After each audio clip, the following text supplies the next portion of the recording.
Alô pessoal, bem-vindo ao canal Fismato Brasil. Meu nome é Valdir Carvalho e hoje nós vamos falar sobre um interessante efeito chamado Cherenkov. O efeito Cherenkov, ele em 1934 foi descoberto por Pavel Cherenkov. Um físico russo, nasceu em 1904 e morreu em 1990. Ele percebeu que quando o vidro era atravessado por partículas extremamente energética, altamente energética, emitia uma luz azul cintilante, uma luz bonita, né? E ele achou curioso, né? Passado com o tempo, eles foram pesquisar essa luz azul e descobriu que o elétron, né? Geralmente era partículas energéticas, elétrons de alta energia, quando atravessava o vidro ou água, a velocidade do elétron era maior que a velocidade da luz no meio.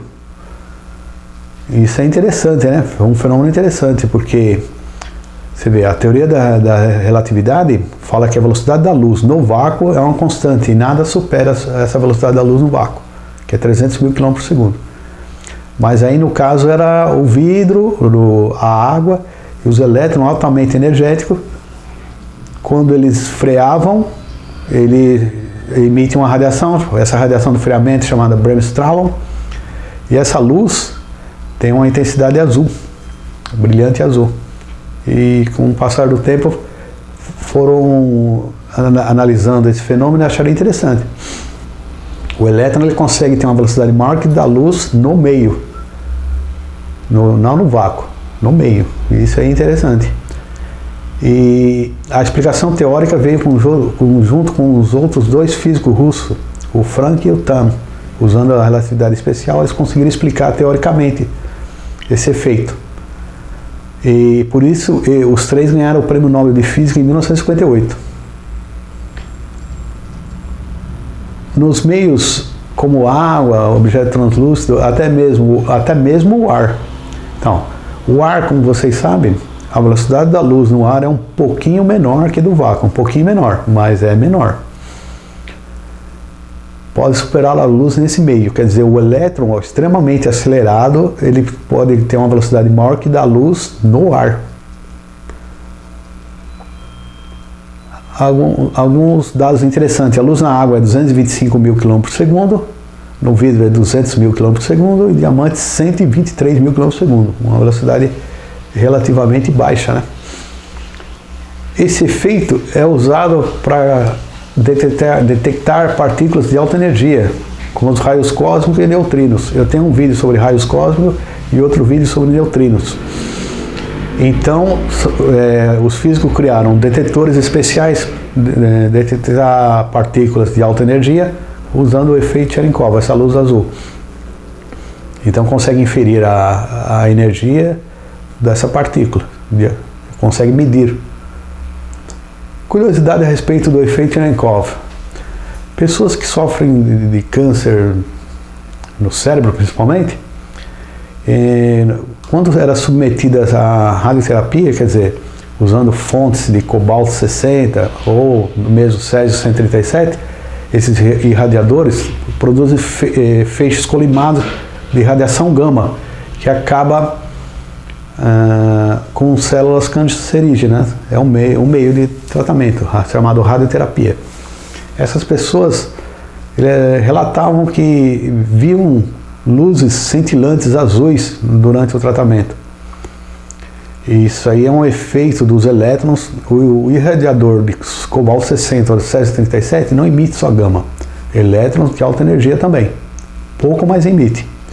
E esses elétrons, quando pegam o olho, produz essas cintilações azuis e a pessoa acaba enxergando esse efeito Cherenkov no próprio olho. Isso é interessante. O efeito Cherenkov é observado principalmente no núcleo de reatores nucleares, né? O núcleo altamente radioativo, né? Partícula altamente energética emitida do núcleo. Então você vê essa luz azul aí, blindado geralmente com água, né? Água extremamente filtrada, né? Extremamente limpa. Aí você vê lá o caroço do reator brilhando azul. Por quê? Tem uma alta intensidade de radiação, alta radioatividade, o núcleo. Então a quantidade de água aí serve de blindagem e moderador também. Aqui tem uma foto do reator nuclear do IPEM, que fica lá na USP. No ano de 89 a 91 eu era técnico de proteção radiológica e trabalhei no reator do IPEM. E é interessante, quando você está lá perto na piscina do reator, né? Você olha o núcleo do reator lá embaixo, a piscina é de água, 10 metros de água de blindagem, é extremamente transparente. Você quase não enxerga a água. Ela é muitas vezes filtradas, né? Então ela é extremamente limpa, essa água. Então ela serve de blindagem, você vê o caroço do reator lá brilhando, azul. E é muito bonito esse efeito aí.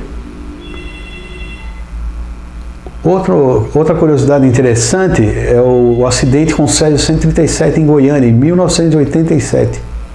Outubro e novembro de 1987. Então, o pessoal lá, é o seguinte, teve uma clínica lá de radioterapia e ela ficou abandonada. E deixaram abandonado lá um irradiador de Césio 137. É uma blindagem grande, de chumbo, pesada, e estava abandonada. Aí os catadores de papelão de ferro velho viram a oportunidade de ganhar um dinheiro, né? Pegaram aquela blindagem enorme, pesada, não sei como, levaram para o ferro velho e venderam, né? Aí o dono do ferro velho, curioso, meteu a marreta lá para ver o que tinha dentro daquela blindagem, né? Aí tinha uma cápsula, né, do tamanho de uma pilha pequena, contendo cloreto de césio, extremamente radioativo. Quando ele abriu a blindagem, ele já tomou uma alta dose de radiação, né? Não se devia abrir aquela fonte aquele irradiador de Césio 137, né? E muito menos deixar abandonado, né? Um instrumento, um aparelho perigoso daquele porte. Mas ele, curioso, quebrou a blindagem, já começou a tomar muita radiação ali. E com o passar do tempo, essas pessoas, alguns levaram espalharam essa fonte em casa. A criança lá viu que era bonito à noite, emitia uma luz azul, né? E tacou na boca, a criança acabou falecendo. As pessoas que abriram essa fonte aí também, que tomaram alta dose de radiação gama, né? Acabaram falecendo, quer dizer, devido ao quê? À ignorância, né? A ignorância gerou todo esse efeito aí, todo esse acidente. E eu, como técnico de proteção radiológica do IPEM, eu fui convocado a trabalhar lá. Eu fiquei uma semana lá em Goiânia, lá no Estádio Olímpico, fiquei monitorando pessoas para ver se as pessoas estavam contaminadas ou não. Aqui, ó, tem a foto minha lá. Eu tô no macacão, dosímetro. Aí na cintura tem um aparelho de cor alumínio aí, tá vendo? É um cintilômetro. Um aparelho extremamente sensível. Ele mede radiação em pequeníssimas quantidades. E eu monitorava as pessoas com isso aí. Achei algumas coisas contaminadas. Parte de documento, parte de lenço, parte de... E eu separava em saquinho plástico e ia lá para o rejeito radioativo. Um caso interessante é que tinha uma moça que ela estava mais de 10 metros de mim, aí o aparelho lá na escala 1, BG normal, né? Ele tá lá. E ela estava aproximando, eu vi que aumentou o BG. Ele tem um alto-falante, um zumbido irritante.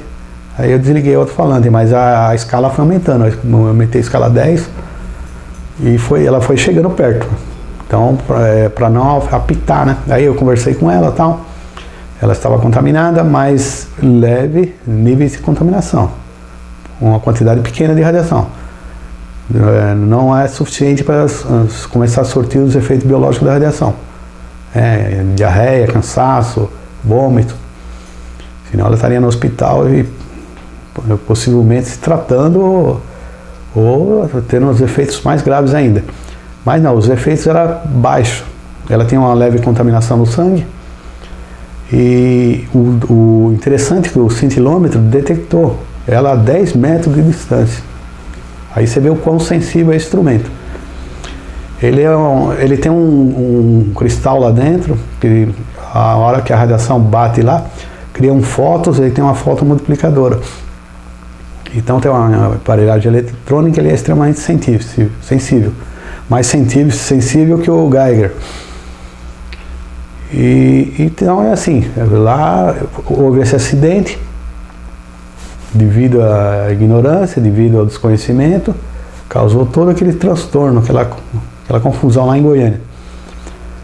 E o que é interessante é o seguinte, que esse pessoal, quando levou o pozinho azul para casa, e à noite viu que brilhava. Então esse brilho azul à noite é o efeito Cherenkov no ar. A fonte radioativa para provocar esse tipo de efeito tem que estar de alta intensidade, quer dizer, alto nível de radiação. Baixo nível de radiação você não percebe essa luz aí, muito fraca.